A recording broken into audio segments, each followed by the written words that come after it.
The A7V is finally here, and it's available for people like us. For just a moment, putting aside all the negativity and the drama that has surrounded this release, how does this new Alpha 7 actually perform in day-to-day situations?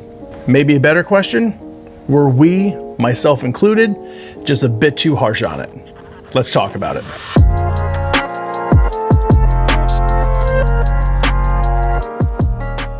My A7V arrived just before the weekend, so this video is my first impression. I'll be covering a lot more about this camera in the future, so if you're into it, now's the time to subscribe and come along for the ride. Timing did work in my favor because I was able to go shoot a professional women's soccer match this past Saturday. Big shout out to Fort Lauderdale United. Christina, you're awesome. Before we get into that, let's take a look at the camera. Firstly, let's address the packaging. To my knowledge, this is the first Alpha Series camera to adopt this more minimalist style box. David Scott Bowles did mention this in his video as well. After this video, head over to David's channel and check out his. And leave a comment that Fred sent you. Hey Dave. Up until now, we've been used to seeing that Sony on-brand black and orange box. Personally, I appreciate the more environmentally friendly packaging. I know. I'm a hippie over here trying to save the planet while making a video specifically about consumption and our need for material goods. Ugh. You know what? Let's keep it light. We did see this type of packaging for the Sony ZV-E1. Who remembers this? Yeah, I'm that guy that never throws away any box. And trust me, my wife loves it.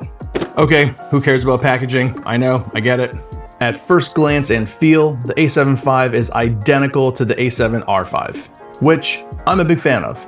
I haven't yet shot on the newer A1 or A9 bodies. I've seen that the layout and the grip is a little bit more ergonomic, but for the most part, I don't mind the grip on the A7V or the A7R5. I do have slightly bigger hands and longer fingers, and with that in mind, I've never had an issue with the grip depth on any of the Alpha bodies. One thing I want to mention is that the texture of the rubber grip does feel more grippy to me compared to the A7R5. I might be wrong on this, but it just feels a little different, a little more tacky than the A7R5. It could obviously be because of usage, brand new, not brand new, I don't know. Anyway, the fully articulating screen is here, and that is great. A very welcome upgrade and a big bump up from the A7 IV. The addition to this screen also doubles the resolution from 1 million to 2 million dots. Same EVF that we find on the A7R5 though.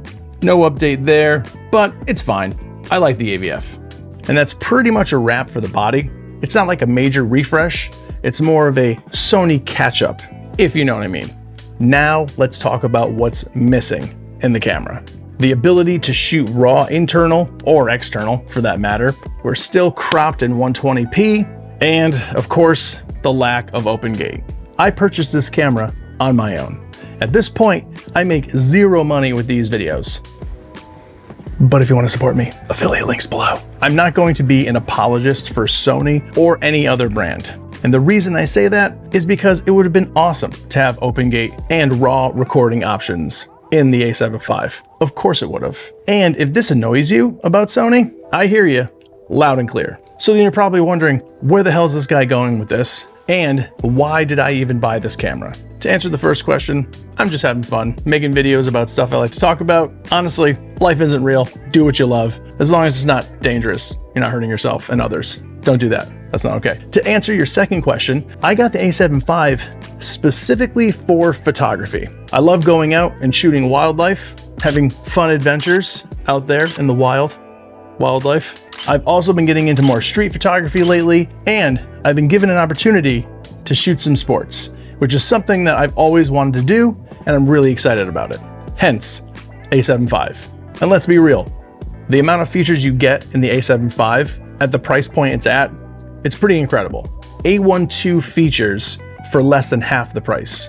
Brand new, super fast, 33 megapixel, partially stacked sensor. A new XR2 processor with the AI autofocus like interwoven. I don't know how those nerds did it, but it's there. 14-bit raw photos at 30 frames a second with excellent rolling shutter performance and freaking pre-capture. camera note for the pre-capture is that it'll absolutely eat SD cards. So be ready for it if you're using pre-capture. It jumps on you pretty quickly. Back to you, Fred. As far as video features, this for me is just a bonus. And to be honest, the 4K HS in this camera is the cleanest 4K I've ever seen. It looks beautiful, and S-Log, a breeze to work with and really easy to expose. And let's not forget the in-body image stabilization.